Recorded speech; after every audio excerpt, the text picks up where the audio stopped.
Momentum and impulse. Welcome to Alraji online tuition. Alraji online tuition की नई video में खुश आमदीद। ये हमारी इस चैप्टर की जो है वो आखिरी टॉपिक है। उसके बाद जो है वो एक्सरसाइज पे हम जाएंगे।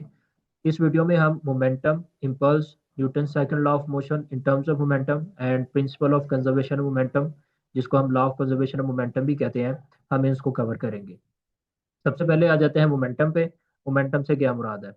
इसके लिए एक आपको यहाँ पर उन्होंने एग्जाम्पल दिया है कि मिसाल के तौर पर एक बाईसाइकिल है और एक ट्रक है, और दोनों जो है वो सेम स्पीड से आ रहे हैं। तो इनमें से किसको रोकना इजी होगा? मेरे ख्याल में हर शख्स यही कहेगा बाईसाइकिल वाले को। उसकी क्या वजह? बिकॉज उसका मैस कम है। तो ये जो एक बेसिक चीज़ है जिसके बारे में हम पढ़ते हैं कि दो चीज़ें एक जैसी मूव कर रही हैं, तो इनमें से किसी एक को रोकना क्यों आसान हो गया? क्योंकि उसके अंदर जो है वो मोमेंटम का कॉन्सेप्ट आता है। अब जो मोमेंटम है उसका क्या मतलब होता है? मोमेंटम होती है क्वांटिटी ऑफ ए मोशन, कि किसी भी मोशन की क्वांटिटी कितनी है। अब वो जो क्वांटिटी है वो दो चीज़ों पर डिपेंड करती है। एक होती है मैस और एक होती है वेलोसिटी। और जितना ज़्यादा मैस होगा क्वांटिटी ऑफ मोशन भी उतना ज़्यादा होगा। जितना ज़्यादा वेलोसिटी होगा क्वांटिटी ऑफ मोशन भी उतना ही ज़्यादा होगा। तो जो क्वांटिटी ऑफ मोशन है उसको हम क्या बोलते हैं? This quantity of motion is called momentum and is denoted by P. It is defined, यानी जो मोमेंटम है वो एक मैथमेटिकल टर्म आप कह लें, जो कि मैस और वेलोसिटी का प्रोडक्ट होती है। और ये जो है एक वेक्टर क्वांटिटी होती है। और इसकी यहाँ पर जो है वो डेफिनेशन दी गई है, that is the momentum of a moving body is the product of its mass and velocity. कि जो मोमेंटम है वो किसी भी बॉडी का मास मल्टीप्लाई बाय इट्स वेलोसिटी होता है। और ये एक वेक्टर क्वांटिटी होती है। इसका अगर आप यूनिट निकालें, यहाँ पे मैं आपको इसका यूनिट निकाल देता हूँ। मास का यूनिट होता है किलोग्राम, और वेलोसिटी होती है मीटर पर सेकेंड। तो ये सब बन जाता है kilogram metre per second. It is also can be written as newton second. इसको आप जो है वो न्यूटन सेकेंड भी लिख सकते हैं। न्यूटन जो है, यानी जो फोर्स है, वो होता है एम में। इसके अंदर आता है किलोग्राम, और ये होता है मीटर पर सेकंड स्क्वायर। इसको हम बोलते हैं न्यूटन। ठीक है। अब हम इस तरफ कर लेते हैं मीटर पर second multiply by second and divided by second पर सेकंड। अब ये वाला सेकंड जो है, इसको अगर आप ऊपर लेके आए, ठीक है, तो ये ऊपर आके जो है वो पावर माइनस में हो जाएगी, और ये वाला सेकंड इस तरह साथ आ जाएगा।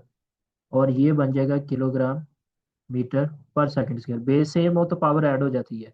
माइनस वन इक्वल्स होता है -2 के। तो किलोग्राम मीटर पर सेकंड स्क्वायर हो जाएगा, साथ में ये वाला एस आ जाएगा। अब ये चीज़ अगर आप देखें तो बिल्कुल इसके बराबर है, जिसे हम न्यूटन कहते हैं। तो ये हो जाएगा न्यूटन, और साथ में ये आ जाएगा सेकंड। तो इस तरह इसको आप न्यूटन सेकंड पे लिख सकते हैं। दोनों यूनिट ठीक है, जो आपको इजीली आप पिक कर सकते हैं। तो यहाँ पर आपके पास जो है वो मोमेंटम कवर हो जाता है। इससे आगे जो है हम मोमेंटम को थोड़ा पढ़ेंगे। उसमें से हम इसके मैथमेटिकल कैलकुलेशंस करके उसमें से हम इम्पल्स का जो कंसेप्ट है वो निकालेंगे, और न्यूटन्स का सेकंड लॉ भी इसमें डिस्कस करेंगे। तो यहाँ पर उसके लिए एक एग्जांपल ली गई है एक क्रिकेट बॉल की, कि जब उसको बैट हिट करता है तो वो काफ़ी दूर जाती है। तो उस पर जब बैट फोर्स लगाता है बॉल पर, तो वो जो इम्पैक्ट है वो बहुत थोड़ी देर का होता है। ठीक है। बहुत कम सेकंड का होता है, कि बिल्कुल जो बॉल है बैट से टच करते साथ ही जो है उस तरफ को मूव कर जाती है जिस तरफ उसको हिट किया गया है। In such cases it is very difficult to calculate the exact magnitude of the force. अब चूंकि यहाँ पर बहुत कम टाइम लैप्स था, बहुत कम टाइम था, तो कितनी फोर्स लगी है उसको कैलकुलेट करना बहुत मुश्किल हो जाता है। तो इसके लिए क्या करते हैं कि इनिशियल वेलोसिटी ली जाती है बॉल की, कि बॉल जो है वो हिट करने से पहले उसकी कितनी वेलोसिटी थी, and the final velocity after the collision can be found easily. और हिट करने के बाद जो है वो बॉल की कितनी वेलोसिटी थी, कितनी वेलोसिटी से मूव की गई है, तो उसको हम लेते हैं। फिर उसमें हम जो है वो टाइम इंटरवल ऐड करते हैं। The average acceleration is given by, जब आप वेलोसिटी और टाइम को इकट्ठा कर देते हैं, जब यानी कि फाइनल वेलोसिटी हिट करने के बाद और हिट करने से पहले, ठीक है, ये चेंज इन वेलोसिटी था, उसके साथ आप टाइम को इंक्लूड कर देते हैं, तब हमारे पास जो है वो एक्सेलरेशन आ जाता है। पीछे हमने पढ़ा था एक्सेलरेशन की डेफिनेशन है, तो वहां पर जो है वो एक्सेलरेशन आ जाती, change in the rate of the velocity. अब न्यूटन के सेकंड लॉ के अकॉर्डिंगली, यानी आपने अगर न्यूटन का सेकंड लॉ पढ़ा था, उसका जो मैथमेटिकल फॉर्म थी वो थी F is equal to M A. अब यहाँ पर आप देखें तो ए किसके बराबर हमने ऊपर रखा था? That is change in velocity delta V over delta T. ठीक है। चेंज इन टाइम, हिट करने में कितना टाइम जो है वो चेंज हुआ है, और ये वाला जो डेल्टा टी है इसने इसको लेफ्ट साइड पे मल्टीप्लाई करवा दिया, राइट साइड पे मल्टी डिवाइड हो रहा तो दूसरी तरफ जाके वो मल्टीप्लाई हो जाता है, और ये कुछ इस तरह आ जाता है, एम डेल्टा वी हो गया। अब ये जो है डेल्टा वी, इसको उसने ऐसे लिख दिया, V F minus V I, that is F delta T.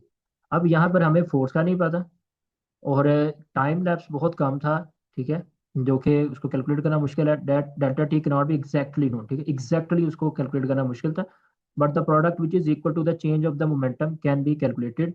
लेकिन ये जो चेंज इन मोमेंटम है इसको आप कैलकुलेट कर सकते हैं, ठीक है, यानी मैस हमें बॉल का मालूम है, हिट करने के बाद कितनी उसकी वेलोसिटी थी, मैस पहले जितना ही है, यानी जितना बॉल का मैस तो चेंज नहीं होगा, और हिट करने से पहले उसकी वेलोसिटी कितनी थी, ये हिट करने के बाद की वेलोसिटी है फाइनल वेलोसिटी, और ये हिट करने से पहले की, इसको आप कैलकुलेट कर लें। तो आपके पास जो ये जो प्रोडक्ट है, ठीक है, एफ डॉट डेल्टा टी, ये आपके पास आ जाएगी, और ये जो F dot F multiply delta T है, इसे हम क्या बोलेंगे, इसको हम बोलेंगे इम्पल्स ऑफ द फोर्स, कि उस लम्हे में फोर्स कितनी लगी, क्योंकि उस लम्हे में डायरेक्ट आप किसी इंस्ट्रूमेंट से तो फोर्स नहीं निकाल सकते ना, क्योंकि बहुत ही कम लम्हे के लिए थी। तो हम क्या करते हैं कि उसके मैस को लेते हैं, और हिट करने से पहले उसकी कितनी वेलोसिटी थी, हिट करने के बाद कितनी वेलोसिटी थी, उसमें हम डिफरेंशिएट करते हैं, तो उससे जो हमें आंसर मिलता है उसको हम बोलते हैं इम्पल्स ऑफ द फोर्स। तो यहाँ पर ये इसका मैथमेटिकल जो है वो एक्सप्रेशन है, ये जो हमने अभी लिखा है यहाँ पर, F dot F multiply by delta T equals to M V F minus M V I, ये इसका मैथमेटिकल एक्सप्रेशन है, और ये इसकी डेफिनेशन है। When a large force F acts on a body for a short interval of time, the impulse of the force is defined as the total change in momentum of the object. कि जब बहुत ज्यादा force बहुत ही कम लम्हे के लिए किसी चीज पे एक्ट करती है, उसको हम इम्पल्स ऑफ द फोर्स बोलते हैं, और वो किस चीज के बराबर होती है, वो चेंज इन मोमेंटम की, उस बॉडी का फोर्स लगने से पहले कितना मोमेंटम था और फोर्स लगने के बाद कितना मोमेंटम था, उसमें आप डिफरेंशिएट कर लें तो वहां से आपको जो है वो इम्पल्स ऑफ द फोर्स मिल जाएगी। और इसके जो मैथमेटिकल फॉर्म है वो ये इक्वेशन 3.4 लिखी हुई है, F multiply by delta T equals to M V F minus V आई।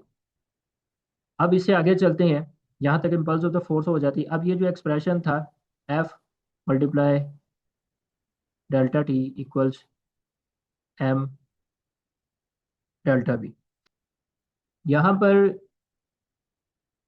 जो है उसने इस एक्सप्रेशन को दोबारा डेल्टा टी से डिवाइड कर दिया, dividing both side by delta T. ठीक है, जब आप एक साइड पे डिवाइड करते हैं, ये इक्वेशन का रूल है, तो दूसरी साइड पे भी आप डिवाइड करते हैं। ठीक है, अगर एक तरफ प्लस कर रहे हैं तो उसके साथ माइनस भी करेंगे, अगर दोनों तरफ करें फिर दोनों तरफ प्लस करेंगे, अगर एक ही साइड पे प्लस कर रहे हैं तो उसी साइड पे फिर माइनस करना पड़ेगा। ये मैथ का कॉन्सेप्ट है, इससे इक्वेशन बैलेंस रहती है। अब हमने दोनों तरफ जो है एक ही टर्म से डिवाइड किया, तो ये डेल्टा टी से कैंसिल हो जाएगा, आपके पास बचेगा F M delta V over delta T, where M delta V is the change in the momentum delta P. ठीक है, इक्वेशन, अब इसको आप देखें तो ये डेल्टा पी यानी मोमेंटम आ जाएगा, change in momentum over delta T, यानी यहाँ पे जो एफ है वो किसके बराबर आ गया, change in momentum over change in time. अब ये इक्वेशन जो एक नई उन्होंने बनाई है, gives the value of force in terms of momentum, that is force acting on object is equal to the change in momentum of the object per unit time. अब अगर आपने फोर्स उसमें से एग्जैक्ट कैलकुलेट करनी है कि force कितनी थी, पीछे तो हमने इम्पल्स ऑफ फोर्स देखी है, अब हमने फोर्स देखनी है कि कितनी फोर्स लगी थी, तो उसके लिए हमने क्या किया कि दोनों को जो है वो टाइम पे डिवाइड किया, और हमारे पास जो है वो चेंज इन मोमेंटम आ गया, और चेंज इन मोमेंटम पर यूनिट टाइम आया, कि जो वो चेंज इन मोमेंटम आया है वो पर सेकंड कितना आ रहा है। अब ये एक्सप्रेशन हमारे पास आ जाता है, F equals delta P over delta T. The equation suggest to define Newton second law of motion terms of momentum. तो ये हमारे पास जो है वो Newton second law of motion में आ जाता है, कि मोमेंटम की अगर टर्मिनोलॉजी में इसको हमने पढ़ना और न्यूटन सेकंड लॉ, वो ये बनेगा। ठीक है, मोमेंटम की नज़र में या फिर मोमेंटम की टर्मिनोलॉजी में, तो आपके पास आएगा चेंज इन मोमेंटम पर यूनिट टाइम। अगर आप इसको याद रखना चाहो कि अगर क्वेश्चन आ जाए आपके पास, तो इसको आप कैसे जो है वो डील कर सकते हैं। तो अगर तो ये शॉर्ट क्वेश्चन में आपके पास आता है, देन तो आप सिंपल डेफिनेशन लिखेंगे Newton second law of motion terms of momentum, और ये एक्सप्रेशन लिख देंगे, ये वाला 3.6 इक्वेशन का। लेकिन अगर थोड़ा लेंथी क्वेश्चन बनाना चाहते हैं, अगर लेंथी क्वेश्चन में ये आ जाता है, देन आपको जो है वो यहाँ से स्टार्ट लेना होगा। ठीक है जी, अ, आप यहाँ पर यहाँ से इसको स्टार्ट कर सकते हैं, when a ball is hit by a bat. तो ये Newton second law of motion lengthy question के लिए, अगर नेक्स्ट नीचे तक जो है आप चाहें तो सिंपल मैथमेटिकल जितने भी इन्होंने लिखी हुई है इसको सिंपल वे में लिख भी सकते हैं। इसी तरह बिल्कुल कि आपने ये एक्सप्रेशन लिखा, उसके नीचे आपने इसको न्यूटन सेकंड लॉ में इंक्लूड किया और उसमें एक्सेलरेशन की वैल्यू पुट की। देन आपके पास जो है वो इम्पल्स ऑफ मोमेंटम आया, और उसके बाद आपने उस इम्पल्स ऑफ मोमेंटम को जो है वो डेल्टा टी से दोनों तरफ डिवाइड किया, फिर आपके पास चेंज इन मोमेंटम पर यूनिट टाइम आया, और ये आपके पास Newton Newton second law of motion आ गया। और उसमें शुरू में आप डेफिनेशन से स्टार्ट करें, अगर लेंथी क्वेश्चन आया सबसे पहले डेफिनेशन, फिर उसके बाद आप उसका फार्मूला लिखेंगे। फार्मूला के बाद आपने जो, जैसे मैंने शुरू में आपको बताया है कि यहाँ से एक दफ़ा मैं आपको दिखा देता हूँ। यहाँ से when a ball is hit by a bat, तो फिर आप यहाँ से स्टार्ट कर देंगे, ठीक है, और नीचे फार्मूला बनाने तक आप लिखते जाएंगे, यहाँ तक आप लिख देंगे, फिर आपका जो है ये लेंथी क्वेश्चन अगर हुआ तो कंप्लीट हो जाएगा। इंपॉर्टेंट है शॉर्ट के लिहाज से, मैं इसको ज़्यादा इंपॉर्टेंट कंसिडर करता हूँ मोमेंटम को, और change in momentum terms of Newton second law of motion. इससे अगला जो है हमारे पास that is principle of conservation of momentum. ये लॉन्ग क्वेश्चन में आता है और इसको लॉ ऑफ कंजर्वेशन मोमेंटम भी कहा जाता है। सबसे पहले यहाँ पर उन्होंने सिस्टम की डेफिनेशन बताई है। सिस्टम से क्या मुराद होता है? The collection of the object is known as system if no external force act on an object of the system it is known as isolated system. तो अगर आप कोई भी चीज़ें स्टडी कर रहे हैं जिसमें आपके पास ऑब्जेक्ट पड़े हुए हैं, कलेक्शन ऑफ ऑब्जेक्ट है, ठीक है, एक से ज़्यादा ऑब्जेक्ट आपके पास पड़ा हुआ है, या फिर एक ही ऑब्जेक्ट पे आप काफ़ी स्टडी करें, तो वो उसको हम क्या बोलेंगे? सिस्टम। और अगर उस सिस्टम में कोई बाहर से फोर्स एक्ट नहीं कर रही, no external force acting on it, तो उसको हम बोलेंगे आइसोलेटेड सिस्टम। ठीक है, आइसोलेटेड सिस्टम या आइडियल सिस्टम, आइडियल सिस्टम भी इसको बोला जाता है। देन उससे आगे आप जो है फिर एक्सप्लेनेशन यहाँ से स्टार्ट कर देंगे। Consider a system of two balls message M1 and M2। आप यहाँ से स्टार्ट कर देंगे, लिखना शुरू कर देंगे, साथ में आपको थोड़ा सा इसको समझाता भी हूँ कि इसमें क्या स्टोरी उन्होंने बताई है। उन्होंने कहा जी फर्ज करें दो बॉल्स पड़ी है, एक का मैच M1 है, दूसरी का मैच जो है वो M2 है। अब जो M1 है उसकी वेलोसिटी जो है वो M2 से ज़्यादा है, ठीक है, यानी कि इसकी वेलोसिटी पहले वाली बॉल की दूसरी वाली से ज़्यादा है। अब ऑब्वियसली पिछली वाली की ज़्यादा वेलोसिटी हो तो वो अगली वाली की कम हो, तो एक टाइम आएगा कि ये दोनों आपस में आगे टकराएंगी, ठीक है, और ये स्ट्रेट लाइन पे जा रही हैं। फिर होगा क्या कि जैसे कोलिजन होगी तो कोलिजन होने के बाद इनकी वेलोसिटी चेंज हो जाएगी। जो पहली बॉल है उसकी वेलोसिटी चेंज होके बन जाएगी V1 प्राइम, और जो दूसरी बॉल है जिसकी वेलोसिटी कम थी वो चेंज होके बन जाएगी V2 प्राइम। ये ऊपर साइन जो है वो प्राइम उसको हम कहेंगे, respectively after collision than the total momentum of the system before collision। अब यहाँ पर हम जो है वो मोमेंटम को स्टडी करेंगे कि सिस्टम में टकराने से पहले, कोलिजन होने से पहले टोटल मोमेंटम कितना था। ये बॉल वन का मोमेंटम है, दो होगा M1 V1। मोमेंटम आपको पता है कि मास और वेलोसिटी का मल्टीप्लिकेशन होता है, मल्टीप्लाई होता है, दोनों का प्रोडक्ट होता है, प्लस M2 V2 दूसरी बॉल का जो है मोमेंटम, ठीक है, ये दोनों को आप ऐड करेंगे तो आपके पास आ जाएगा बिफोर कोलिजन, ठीक है, टकराने से पहले टोटल मोमेंटम। लेट्स से कि ये इसकी वैल्यू कुछ भी आती है, कोई भी वैल्यू आती है, उसको हम के कह देते हैं।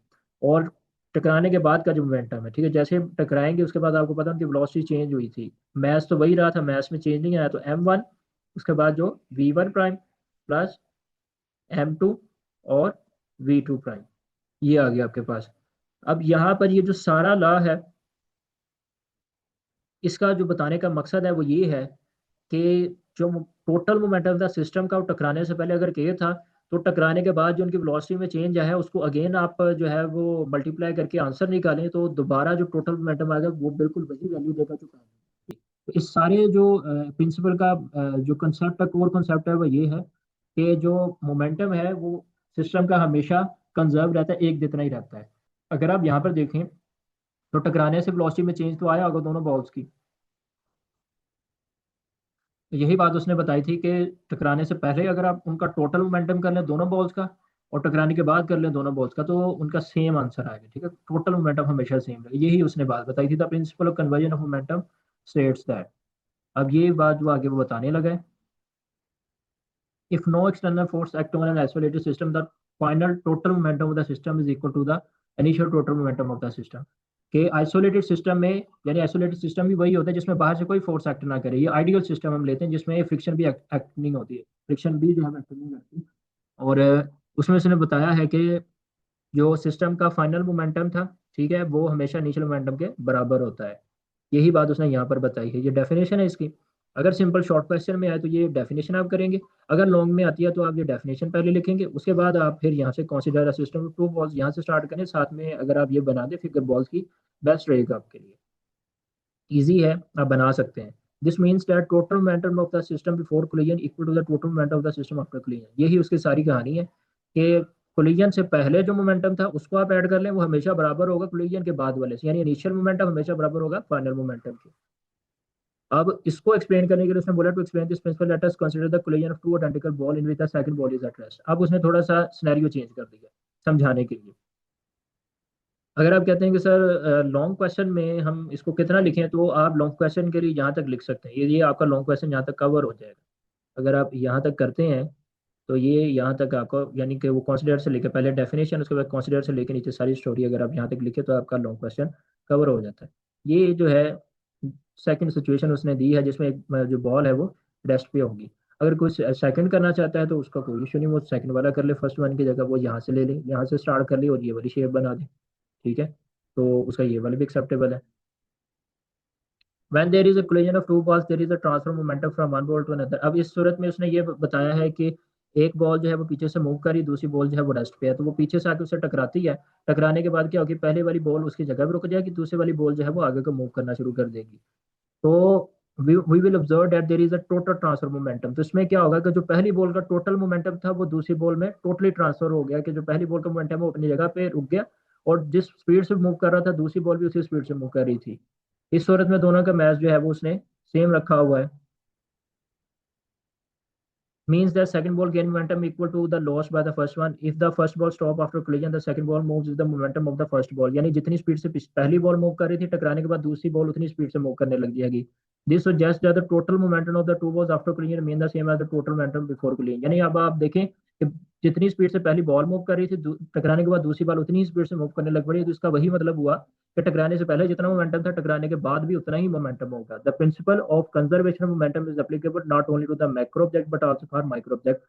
क्या ये जो प्रिंसिपल कंजर्वेशन मोमेंटम है, ये इंपॉर्टेंट लाइन अब आप याद रख सकते हैं कि ये सिर्फ बड़ी चीज़ों पे ही ऑब्जेक्ट एप्लीकेबल नहीं होता, यानी जो हमारे सामने लाइक बॉल्स फुटबॉल वगैरह या बड़े ऑब्जेक्ट उन पे नहीं, बल्कि माइक्रो लेवल अटोमिक और सब अटोमिक लेवल पर भी, सॉरी अटोमिक और एटम्स और मॉलिक्यूल्स लेवल पर भी जो है वो एप्लीकेबल होता है। आई होप कि ये वाला कॉन्सेप्ट लॉन्ग क्वेश्चन आपको क्लियर हो गया होगा। इसमें एक जो है वो आगे बुलेट की भी काफ़ी एग्जांपल दी जाती है, पिछले सिलेबस में होती थी, वाई गन रिकॉयल्स, जिसमें एक बहुत इंपॉर्टेंट शॉर्ट क्वेश्चन होता था कि जब गन चलती है तो वो पीछे को रिकॉयल यानी वापस को क्यों, एक दफा बैक मूव क्यों करती है। आपने अक्सर देखा होगा कि आप गन चलाएं या आप जो है वो पिस्टल यूज करते हैं, तो स्लो मोशन में देखें तो वो हाथ पीछे चलाने के बाद वो एक दफा बंदा पीछे को मूव करता है। तो ये उन्होंने यहाँ पर पूछा था। तो शुरू में उसने बोला कि गन और बुलेट दोनों रेस्ट पोजीशन पे होते हैं, तो उसका शुरू का मोमेंटम क्या होगा, जीरो होगा। जैसे ही गन जो है वो फायर करती है उसमें से जो है वो बुलेट मूव करती है, तो उसका जो है वो एक इनिशियल मोमेंटम आता है जैसे वो स्टार्ट होती है, और स्टार्ट होने के बाद उसमें जो है जैसे गन जो है वो फायर होती है, तो फायर होने से पहले गन और बुलेट दोनों रेस्ट पोजीशन थी M1 V1, प्लस फायर होने के बाद गन जो है वो जो है थोड़ा बैकवर्ड मूव करती है और बुलेट जो है फॉरवर्ड मूव करती है, फिर उसका में ऐसा आ जाता है। और ये जो है यहाँ पर M2 को इधर ले आए, सॉरी M1 V1 को दूसरी तरफ लेके गए हैं, तो वहां पर जाके वो माइनस का हो गया। V2 इक्वल्स है -M1 V1 और M2। तो यहाँ पर जो है एक नेगेटिव साइन आ गया, जिससे ये जो इंडिकेशन आती है वो ये आती है कि जो गन है वो हमेशा बैकवर्ड मूव करेगी opposite to the bullet. It is because backward motion of the gun that shooter gets a jerk on his shoulder. वही, तो जैसे आप गन चलाते हैं तो एकदम आपको पीछे को झटका लगता है। ये आपकी समझ के लिए था, मेरा नहीं ख्याल कि इसमें से शायद कोई क्वेश्चन आएगा। आया भी तो आप इसको ऐसे ही डील कर सकते हैं इसी तरह फार्मूला बना के। आई होप कि ये कॉन्सेप्ट आपको समझ आया होगा। वीडियो अच्छी लगी हो तो चैनल को सब्सक्राइब कीजिएगा, दोस्तों में शेयर कीजिएगा। मिलते हैं अगली वीडियो में एक्सरसाइज के साथ, तब तक के लिए अल्लाह हाफिज़।